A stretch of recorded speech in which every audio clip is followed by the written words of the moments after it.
I'm Paul Gosar, representative of Arizona's 1st Congressional District, a rural district which spans over 58,000 square miles. To put this in perspective, this district is larger than 20 individual states, larger than the size of Pennsylvania. My district is very representative of the state of Arizona. It is rich with natural resources and contains diverse climates that are conducive to many forms of energy generation, including traditional fossil fuel, hydroelectric, solar, and wind power.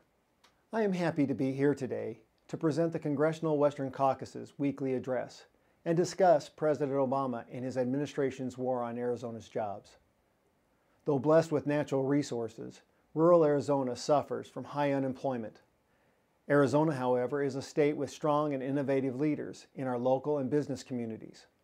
Working together, we have found a number of job-creating solutions that will put Arizona's back to work. Arizona and other western states can be national models for an economic recovery driven by environmentally sustainable resource development.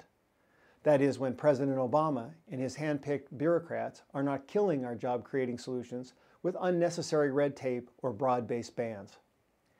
3 specific regulatory actions this administration is taking, which would devastate the Arizona economy, are halting the safe withdrawal of uranium in the Grand Canyon, new regulations which have the potential to shut down existing jobs related to air tourism over the Grand Canyon, and the development of new utility maximum achievable control technique, the MAT, regulations which would shut down coal-powered plants. Let me tell you briefly about these 3 issues and how the administration is standing in the way of their development.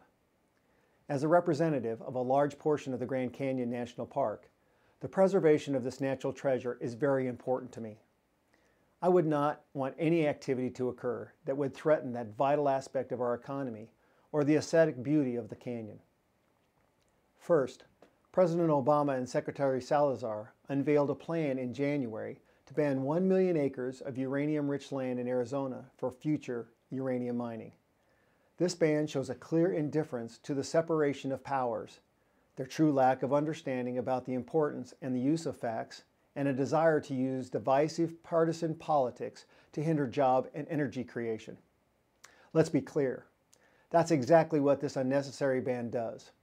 It hinders job creation, hurts economic growth, and continues to perpetuate our nation's dependence on foreign energy. It is important we realize that the rhetoric surrounding this issue focuses on the facts, not scare tactics. The administration's land withdrawal is unnecessary to protect the Grand Canyon. The park currently has a land buffer. No uranium mine can exist within the park's boundaries, nor the park's buffer. It is simply false and misleading to assert that if the land in the strip is not withdrawn, uranium mining will take place in the canyon or in the park. Additionally, the Arizona Geological Survey has verified development will not compromise the region's water supply.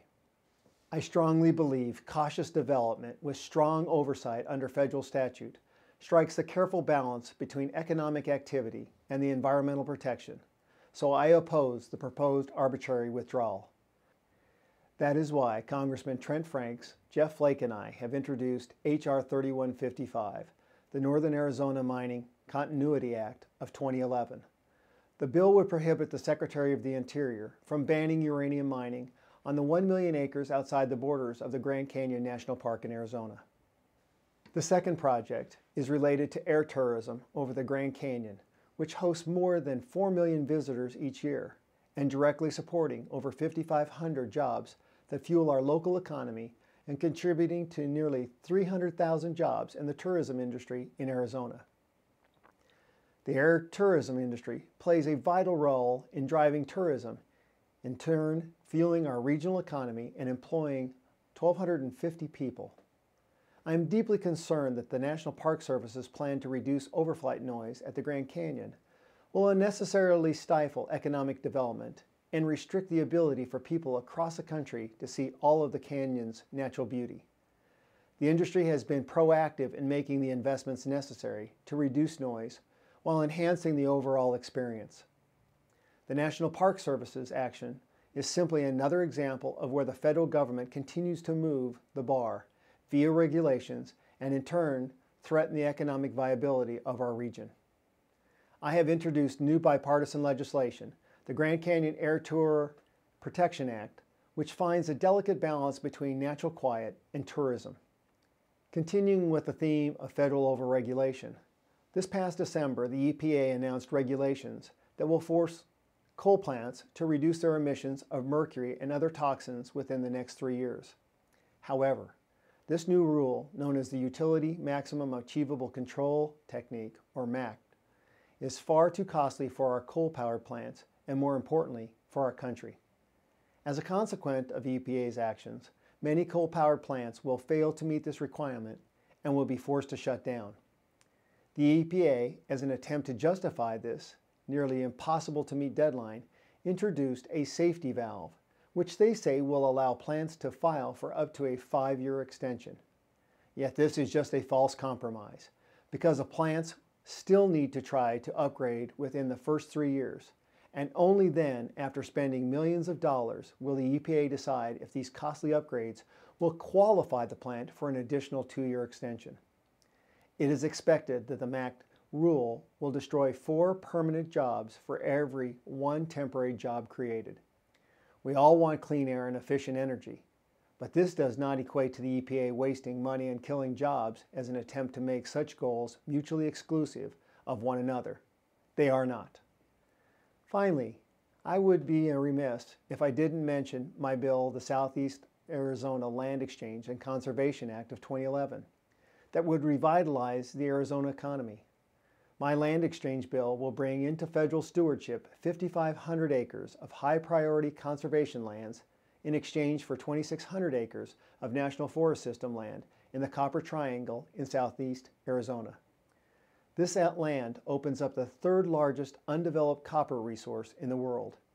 This exchange is the first step of a mining project that will support over 3,700 jobs, equating to more than $220 million in annual wages. These are private sector jobs, not government jobs that rely on taxes. Although this bill requires all existing environmental studies and rules to be met and maintained, the U.S. Senate is insisting upon duplicative studies, which will cost precious time to this project, which has been stalled for over 5 years already and cannot afford any further delays. The Senate should vote on my House-passed legislation immediately and get this project underway. I encourage the administration to stop their current assault on Arizona jobs, and thank you again for your time. More information about these bills and others can be found at my website at www.gosar.house.gov. Thank you again for watching this week's Western Caucus Address. Together we can get our country back on track.